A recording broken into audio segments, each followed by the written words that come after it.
Good day, everyone. This is the third lecture in the course, and we are continuing from where we left off last day. We began examining the philosophical ideas of the early Greek thinkers, the men who laid the foundation for Greek philosophical discourse. I hope that you've read on the subject because the lectures only give you a brief survey, and there's a need to getting more deeply into the material, and that will be provided in the sources that I've indicated. So I hope you've looked at the early Greek thinkers and on the internet, on the Stanford Encyclopedia, the Internet Encyclopedia, and taken your notes. They laid the foundations for philosophical discourse. The next stage is a very important stage in Greek philosophical development. When you look at the ideas of the early thinkers, very often referred to as the pre-Socratics. Socratics is the adjective from Socrates, and we are soon going to be talking about Socrates. He stands at the center of Greek philosophy. The pre-Socratics, when you look at their ideas, you realize that they are fascinating ideas. It is only in the modern period that we have discovered the truth of some of the speculations that they engaged in. But at the time when they expounded those ideas, they were only involved in what we may call now thought experiments, in pure speculation. But they were looking out in the universe, making observations themselves, and coming up with conclusions with tremendous differences among each other. No two thinkers, no two of the major thinkers corresponded in any way. And there really was no empirical evidence for the truth of most of what they said. Yes, there was observation, a close observation at times, but there really was no scientific data to support the claims that were made by these early ontologists.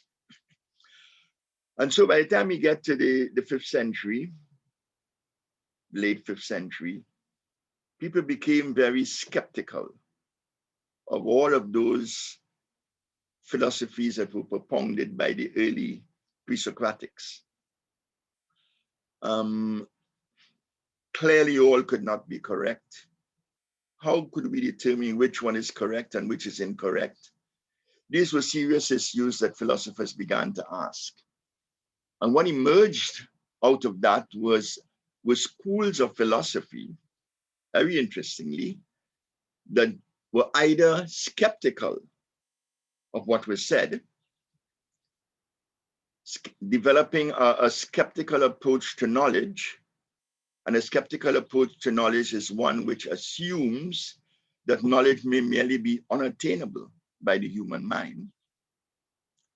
And there were also cynical schools of cynics, right? Cynicism is a kind of detestation or disgust with humanity. And so you have some of the major intellectual or philosophical schools emerging, skepticism and cynicism, looking very critically at the achievements of the ancients or of their predecessors, and wondering whether knowledge was really possible at all. And this led to a kind of relativity of values. People began to assume that perhaps some of these things may be correct in certain situations, and in other situations, they may not be correct. That is what relativism very often assumes, that ideas are not permanently or absolutely true, but their truth may well be determined by situation, experience, local circumstance, and so on. So there was a tremendous amount of tremendous critical response to the theorizing of the early Greek thinkers. And they developed some very interesting schools. Now, One of the major schools that emerged was a school that was called the School of the Sophists. And we will be meeting a number of sophists later on. Sophists, the word sophistry is a negative term now. When you talk about somebody as sophistical in the arguments, then what you really suggest is that they're not genuine. There's a kind of inauthenticity in their ideas, that they are fabricating information and projecting or perpetrating that information as truths. But sophistry didn't mean that. At least sophists didn't mean that, or sophism didn't mean that at that time. It's from the word sophia, meaning wisdom. And the sophists were considered to be very, very bright people, wise people, but most of them did not, like their predecessors, like Pythagoras and others. Most of them did not have disciples around them and schools of thought discussing these ideas. They chose to become teachers. And what they began to do was to earn a living from teaching. They didn't open big schools and start large classes. It was rich individuals, people in the ruling classes, that sent their sons to them for an education. Very often they would go home, right, to the clients and provide an education for the children. And that education generally was an education in logic, an education in philosophy, an education in heuristic providing you with the resources for argumentation and so on. And the objective of that education really was to create a citizen who could play a significant role in the society when he became an adult. Now, remember I said earlier that Athens was a democracy. And a democracy in Athens, and at least in my old understanding of democracy, the only true democracy that I ever think existed in Athens. Now, our democracies today are representational democracies. We choose people to rule us. But that was not so in the Athenian democracy.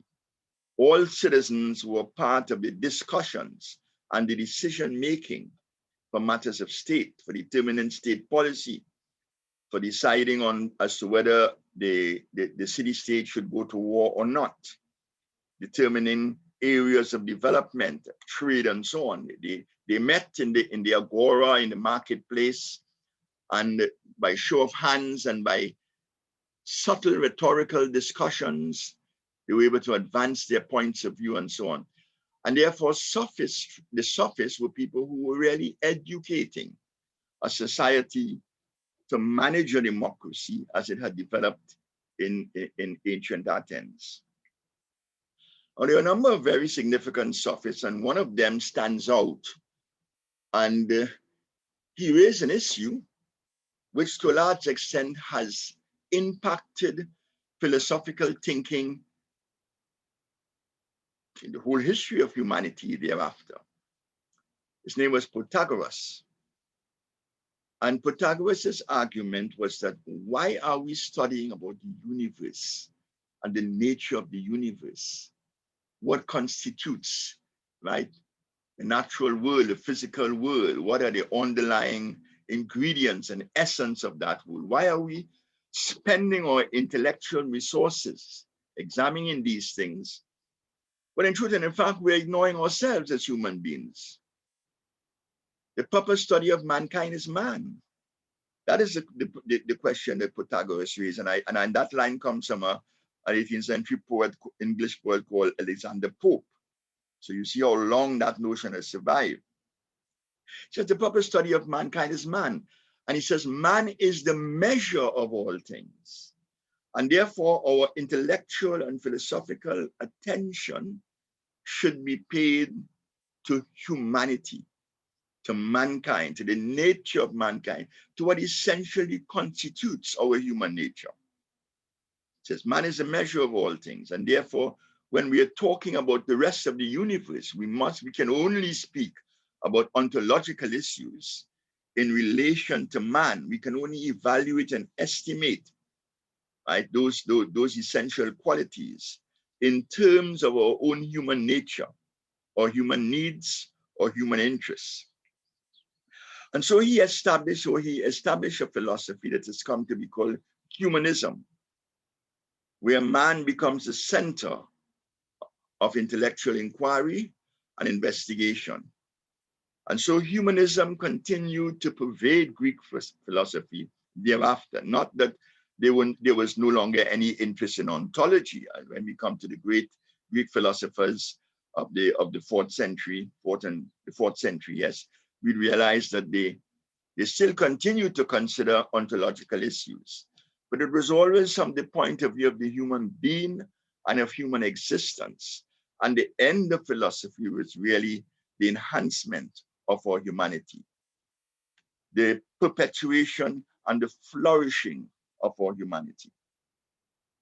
So Pythagoras played a very important role. And in fact, I may not be referring to him, but you will find his name mentioned when we come to people like Socrates and Plato and so on, because they certainly were engaged in discussions with him, and they were heavily influenced by that new kind of philosophical orientation.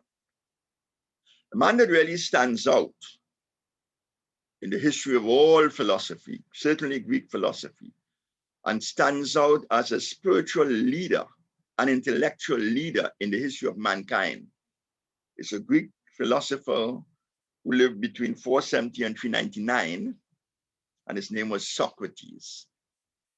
Socrates is not just a great Greek philosopher. Socrates is numbered among the greatest human beings who ever lived. When you talk about Socrates, you put him on a level with Christ on the one hand, with the Buddha in India. You put him on a level with Zoroaster in Persia, on a level with Confucius in China. He was one of the great thinkers of all time. I would number in that cast of people in that listing, I would number a man like Isaiah, right, of Israel. These are tremendous thinkers who had a powerful impact not only in their own societies, but whose impact continued to resonate down through the history of mankind and continues up to the present time to define some of the characteristics of national cultures from which they came, and now of the global culture of which we are all a part. But Socrates was an extremely important person. In a sense, he was a sophist, but he was a sophist of a different nature. He refused to work for money because he felt that to earn a livelihood from what you were doing taints the quality of what you're doing. Very important point. And if you have to earn a livelihood from it, then it taints what you're doing. Then it means that what you're doing will be affected by a kind of personal material interest, an interest in profit, right? The profit motive becomes a part of that. To use a modern concept, what you're doing is that you are commodifying the product that you're offering. You're making it a commodity. And that in itself tarnishes and diminishes its true intellectual quality. So Socrates had a group of disciples around him. He discussed all kinds of issues, but he did not charge a fee for that. But a group developed around him, and that's a very important point to bear in mind. And when you look at some of the great Greek thinkers, you see that they are men with disciples around them. That notion of the wise man having disciples was a very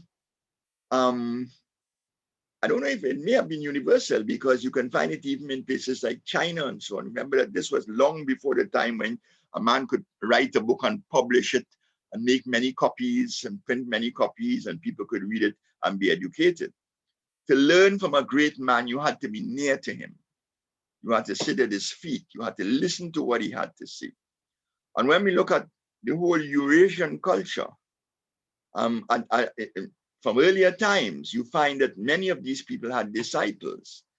But it was clear, for example, that Isaiah had disciples. He mentioned some of them. And so that you had among the prophets of ancient Israel, and you had the schools of the prophets. In India, the great spiritual leaders were called gurus.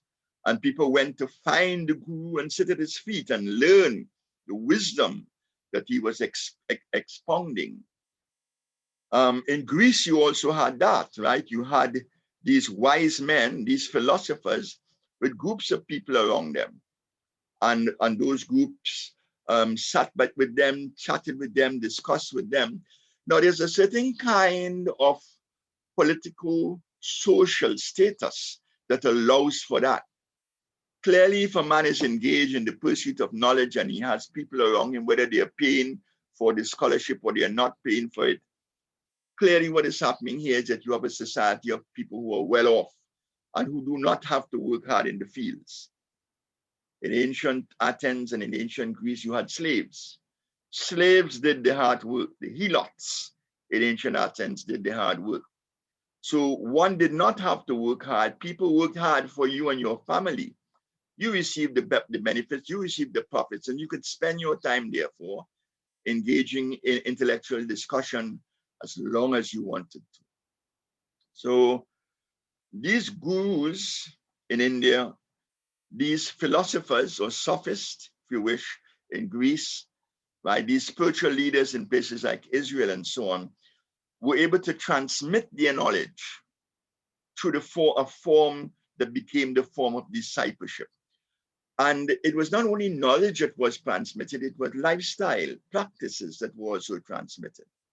When the ancients talked about knowledge, when the sophists talked about Sophia or wisdom, they were not just talking about the reception of a body of knowledge and ideas that would enlighten you. They were simultaneously talking about character molding, character development. They were talking about the nurturing of positive values in life, and the predominant values that people were concerned with at this time were values of wisdom and courage and temperance, and justice. These were four of the major values: temperance, justice, courage. You find that again in the Old Testament, when you read in Isaiah or Jeremiah. They are always emphasizing things like justice, the fatherless and the widow. What about them? That is the essence of religion. So that values are transmitted as well as knowledge. And so the Socrates emerged as a leading figure in this massive philosophical awakening that took place in ancient Athens. What Socrates was doing was something that set its stamp on philosophical inquiry for a very long time. And his famous student Plato adopted it, and that became the form and the structure of his writings, his dialogues. Socrates was always involved in dialogue. He didn't know writing himself. It's a very interesting notion that many of these great thinkers, these great leaders, never did any writing themselves. Christ didn't write anything, nor did Socrates, nor did the Buddha, and so on. They never wrote. People, the disciples, decided to write about them, to capture their words and put it in written form and transmit it to others and so on. So they themselves did not write, but they taught. So that in the dialogue, in the meetings that they had, and they would have very interesting meetings that would last for a very long time. Because again, as I said, sometimes all through the night, they would be discussing issues. In that session, Socrates developed a method of question and answer that came to be called the Socratic method. And up to the present time, that is regarded as one of the ideal strategies in educational technology. That if you're really going to educate people, then the whole approach, the Socratic approach through question and answers is the ideal. Socrates adopted that for a fundamental reason, which I will mention a little later on, right? But what he was trying to do was to look at ideas and analyze them as thoroughly as possible. So the analysis took the form of discussion. A view would be articulated. Socrates would ask people, what do you think justice is? What is justice? And the participants in the group would come up with all kinds of ideas. Justice is this and justice is that. I'm going to refer to his most famous book later on, and the first book, one of that dialogue. That is what he deals with. What is the nature of justice? A number of people come up with a range of thoughts and ideas onto what justice is. And then Socrates will lead out in a discussion which involved analyzing those ideas. Do these things make sense? How do they apply? Do they apply in all situations, or are they limited in their applicability? What essentially, when we talk about justice and we want to get a term that captures all aspects of justice, what are the things that we've got to look for in that scrutiny? And so that method, that Socratic method, it came to be called the dialectical method, was a method that Socrates in a way invented, and it became one of the primary methodologies of philosophical discussion thereafter. Ideally, that is how classrooms ought to be structured and organized, right? Now, Socrates had a fundamental notion, right, ontological notion, that to a large extent underpinned this particular method of philosophical inquiry. He had a particular philosophical notion, and that is that the soul of the individual, and he believed that the soul was separate from the body. That was a general Greek belief, that the soul and the body are separate entities, and that the soul itself is a soul that is reincarnated or transmigrates a number of bodies. Socrates really was, in a way, a student of Pythagoras. When we were talking about the early ontologists, Pythagoras came up with that notion, the notion of the transmigration of souls and the fact that souls enter bodies. And Socrates' assumption was that you don't have to teach anybody anything necessarily, because their soul is a soul that comes from another life, a series of lives before, and therefore may well contain all the relevant knowledge that one needs to have. But what happens is that a certain kind of amnesia overcomes us. There's a whole Greek mythology with when you die, what happens? You go through the river of Styx in the underworld. When you go through the river Styx in the underworld, then you lose all your memory of the past. But he doesn't resort to the mythology. He's talking at a purely existential and philosophical level. So he assumes that people, what you have to do, what you are doing in the Socratic method of discussion is that you are trying to get people to go back into the depths of their soul and unravel the knowledge that you would have had in previous lives. That what you want to do is to ensure that there's a recollection of those memories. So that a lot of the discussion was oriented to stimulating recollection from a previous life of the knowledge that one would have had, one would have come with. And that he referred to as propedeutic. He said that his function was that of a midwife. And what he was doing was not teaching you anything. He was eliciting from you, through discussion, your own recollection of the knowledge that you would have had before. And that would have contributed to the general discussion that took place. One of the things that made Socrates, somebody went to a Sibyl and to ask who was the wisest man in ancient Greece or ancient Athens. And the answer that the Sibyl gave was Socrates. And when Socrates said that, he was shocked. He said, I am the wisest. He says, well, yes, perhaps I'm really the wisest, because I must be one of the few men who understand how ignorant I am. I know nothing. I'm seeking knowledge through discussion and through my interaction with others. So one of the interesting things about the Socratic view is the assumption that we do not know, that we are ignorant. And therefore the search for knowledge is a genuine search that seeks to transcend that ignorance. Now, Socrates had a powerful impact. Socrates died, and his death is a remarkable death, right? And I understand that for educated people, when they are condemned to death, there are some books that they asked to be brought to them before they die. One is called The Consolations of Philosophy by Boëtius in the Middle Ages. But one of the major books is The Apology of Socrates. When you read the Apology of Socrates, it shows how very courageous, right? And what tremendous moral uprightness and integrity Socrates had. Facing death bravely and honorably. Socrates was charged by the democracy in Athens. He was charged with corrupting the youth. They said that he was injecting in the youth a kind of skepticism towards the gods and so on. Now, I'm not aware that in any of the discussions that Plato records, there's any such instance of Socrates bad talking the gods or so on.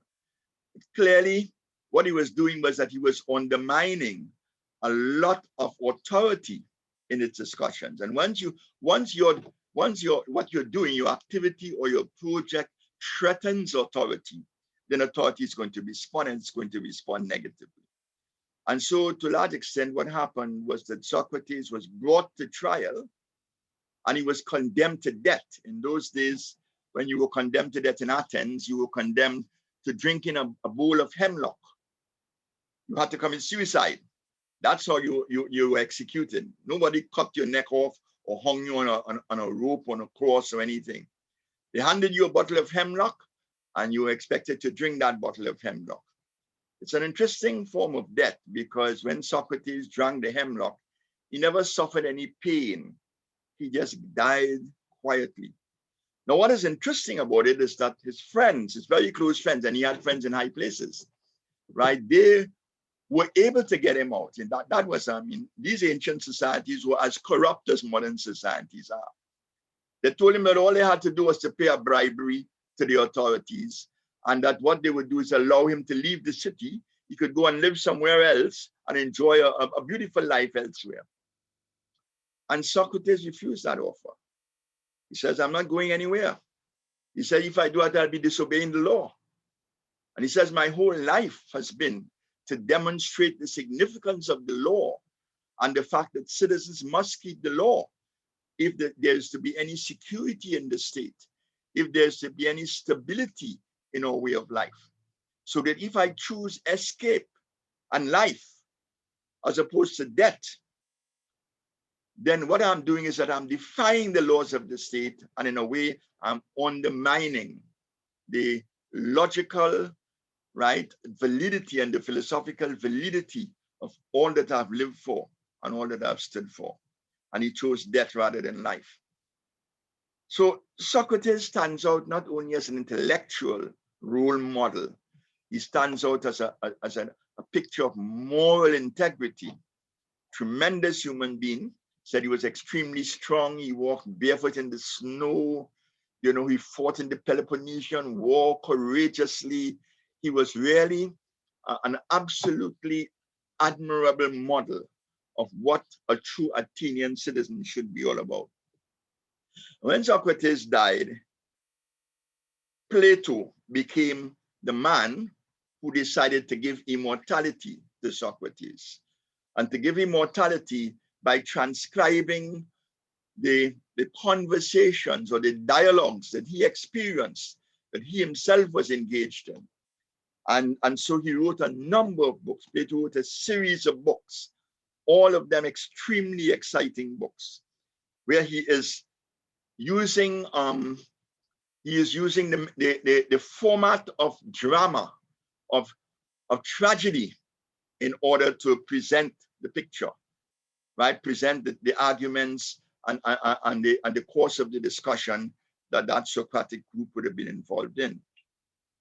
So when you read the dialogues of Socrates, you almost think you're reading Greek drama. Now, I didn't mention Greek drama the last time. I talked about the Olympic Games and the fact that you would have had dramatists and so on there. But the Greeks excelled in literature and poetry.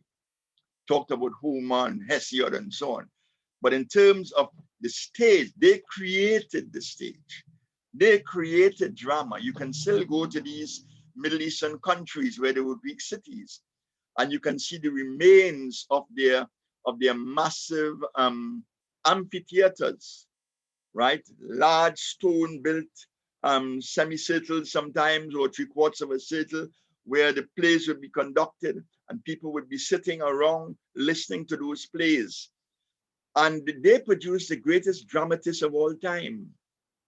And we know that they're the greatest dramatists of all time. People like Aeschylus and Euripides, right? These are some of the greatest writers that ever wrote tragedy. They also produced comedies. Euripides, for example, we only have about 7 of his tragedies, and he produced as many as Shakespeare, if not more, hundreds, over 100 he would have produced, I understand. And only 7 have survived. And when you read those 7, they still stand out as tremendous literature, right? So the Greek tragedy, right, it took a particular literary form which involved conversation. And so it is in that form that the Platonic dialogues are written. It's a form that you will be familiar with from the Bible if you read the book of Job, because the book of Job is written in the same Hellenistic style, right? The book of Job is really a play. It's a dialogue, right? The friends come to visit Job, and the whole book tells the story of Job through conversations between himself and his friends. And after the conversation ends, then the dialogue transfers, right, to a dialogue between Job and God. So that dialogical format is something that very certainly is something that clearly has a Greek origin, and it is what characterizes all of the dialogues of Plato. Now, Plato wrote a number of books, number of very important books. And I'm just going to refer to a few of them. The greatest book that he wrote, and it perhaps the longest, is well,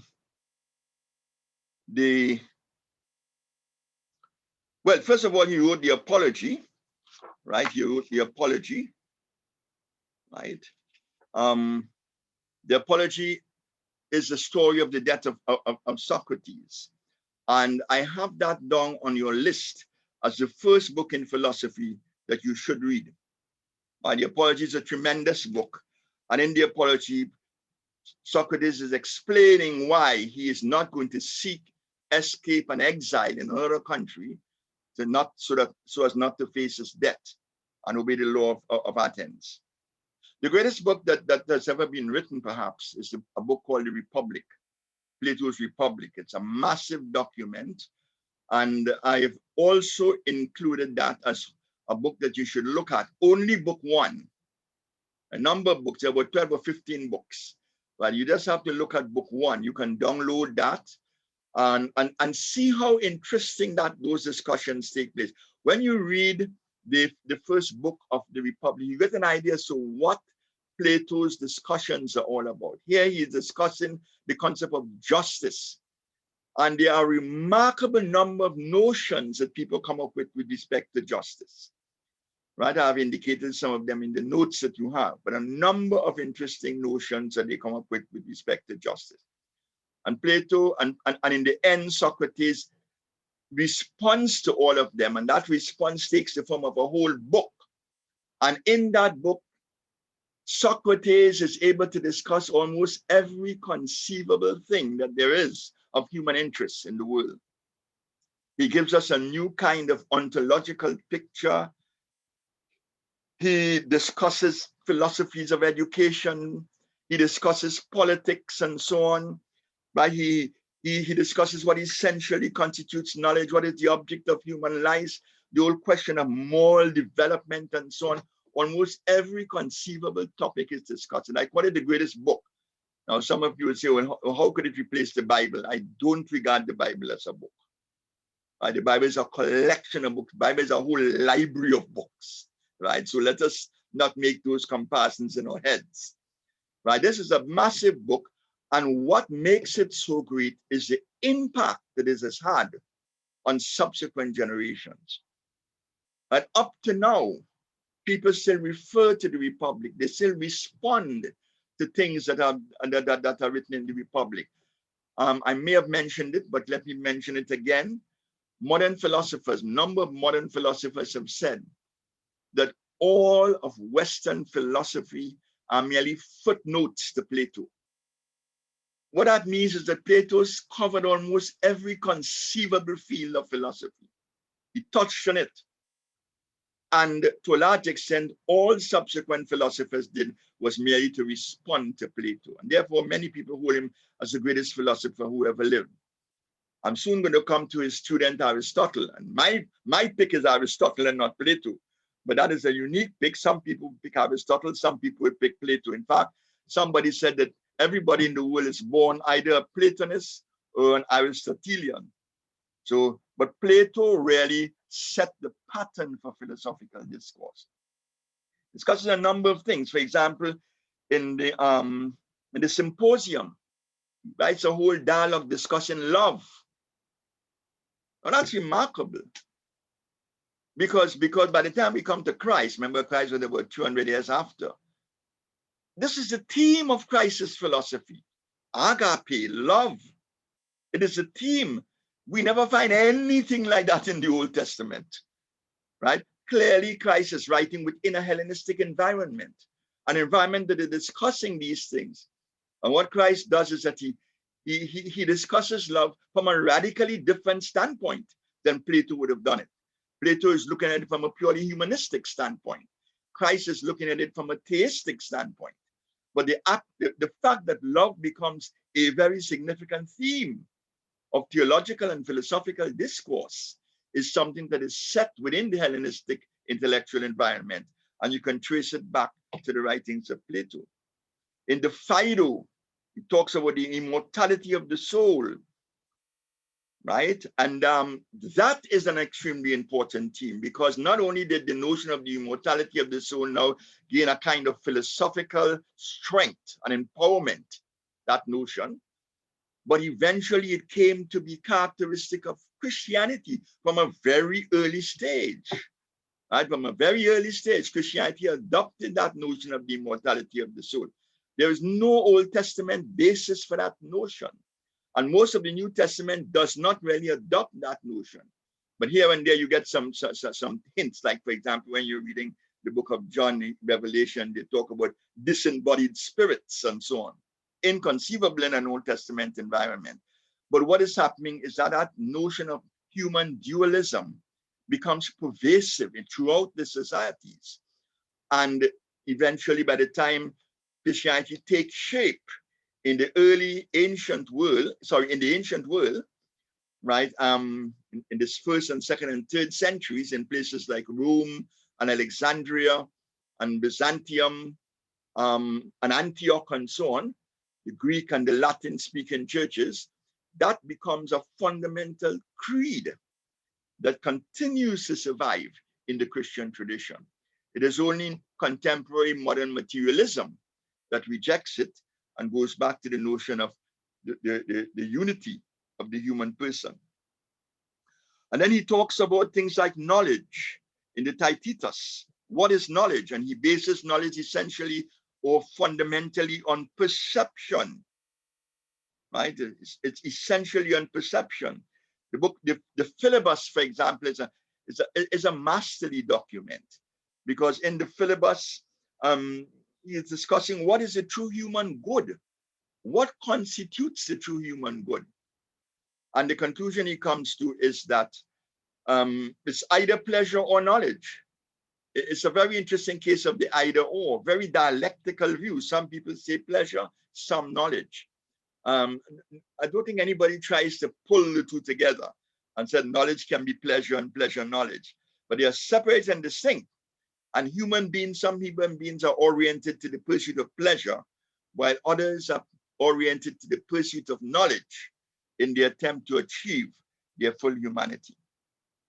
The Republic is an interesting book, and I will, in a way, end this discussion by talking about the fundamental ontology of the Republic. In the Republics, Plato gives us a very interesting story. And you know, the ancients like to give stories to exemplify their subtle and abstract philosophical views. And he gives us the story of the cave, the allegory of the cave.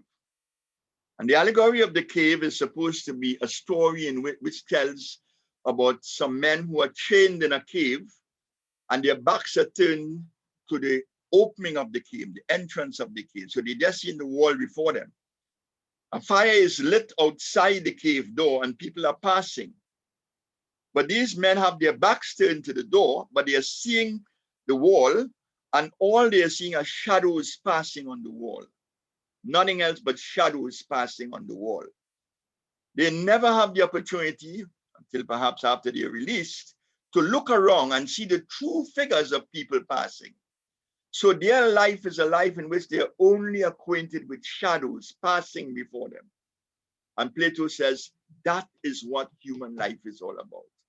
The allegory of the cave is one of the most famous allegories of all time. If nothing you remember in Plato, you ought not to forget the story of the allegory of the cave.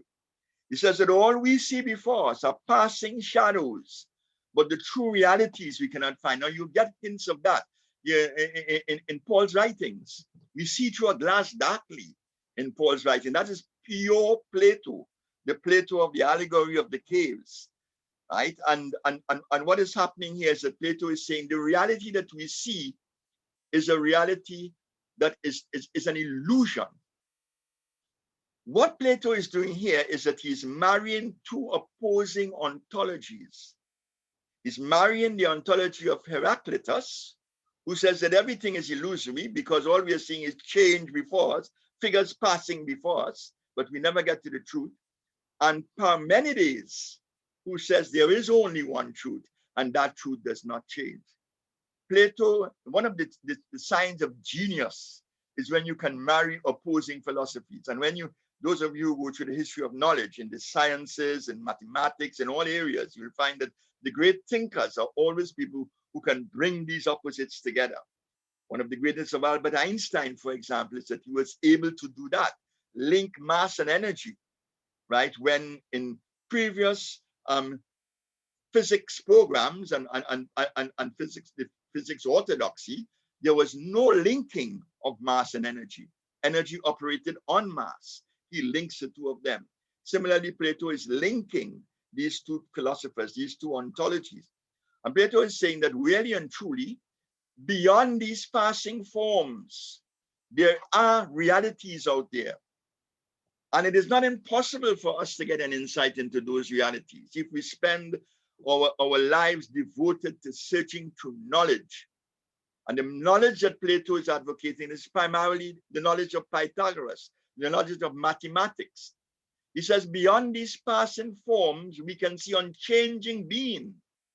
And mathematics gives us an insight into unchanging being, that there are forms out there, there are ideas out there that surpass the material objects of the world in which we live, the world that we interact with. And what we need to do is to search for these ultimate essences. The forms are the real ones. For example, you see tables all around you, all kinds of tables. You see wooden tables, plastic tables, steel tables, and so on. But they're all tables. What makes them tables? What makes them tables is their tablehood or their tableness. They have the quality of a table. Now that quality of a table is the ultimate and absolute essence of the table. That exists as ideas in an intelligible realm. Some people came to refer to it as the mind of God.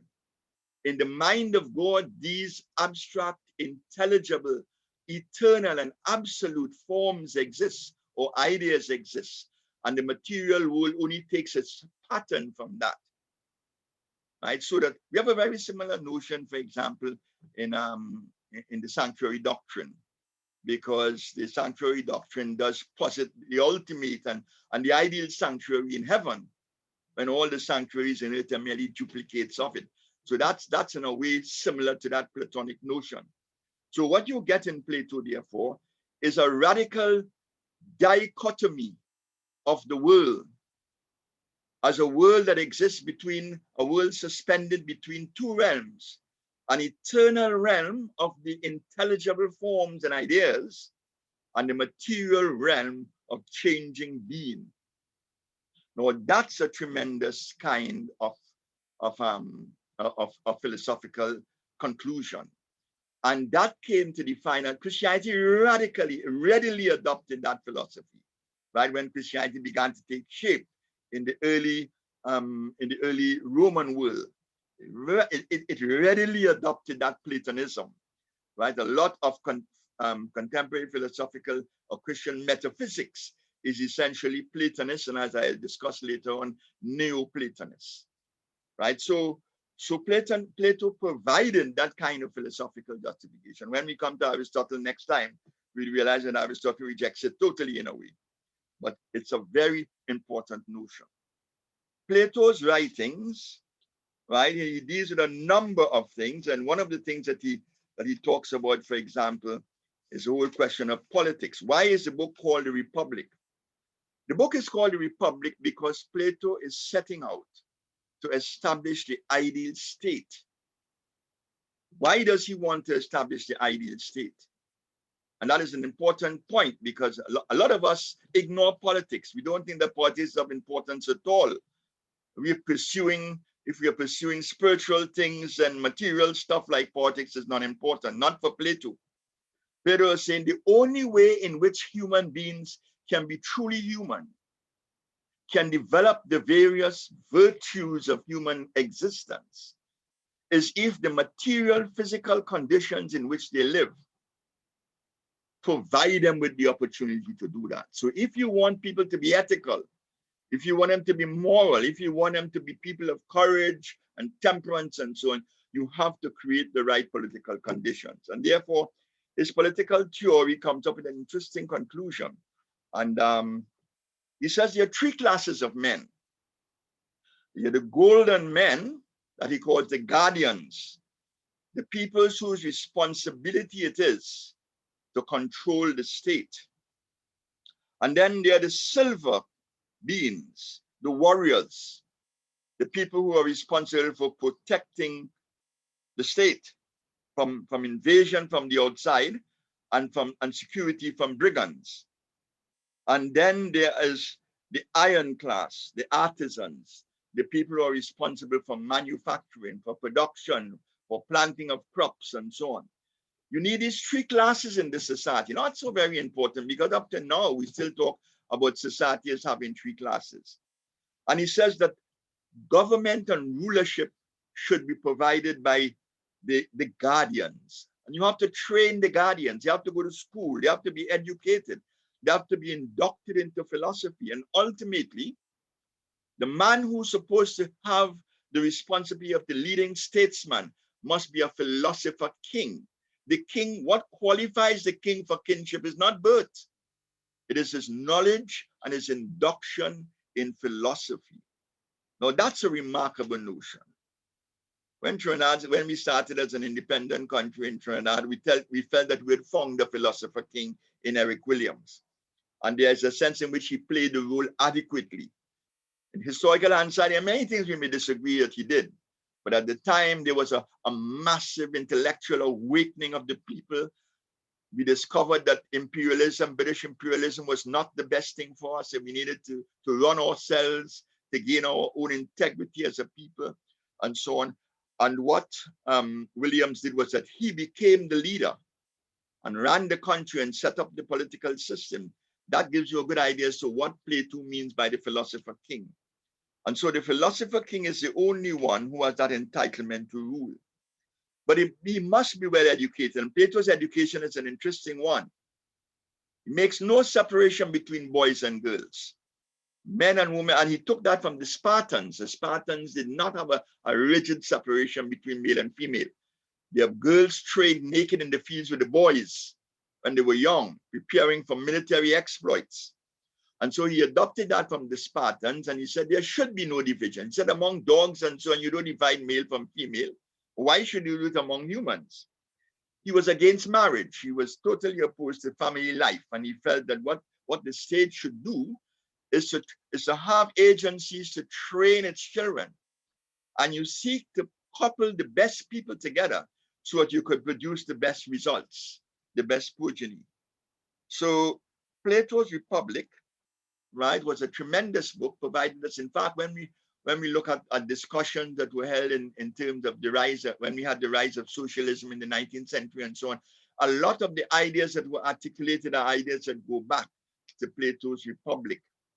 and a lot of our own contemporary legal reform and so on. It's a kind of reform that takes lines, some of the lines along which Plato has pointed. So essentially, the works of Plato are tremendous. I would expect that you would read the literature, that you would spend a good time on him. I hope that you enjoy reading him. And remember, you have 2 books on Plato to read. They're short books. The Apology is very short, and the first book of the Republic. So you can download those books and read them. Probably, if not in Monday's discussion, by Wednesday's discussion, we would want to examine some of those things.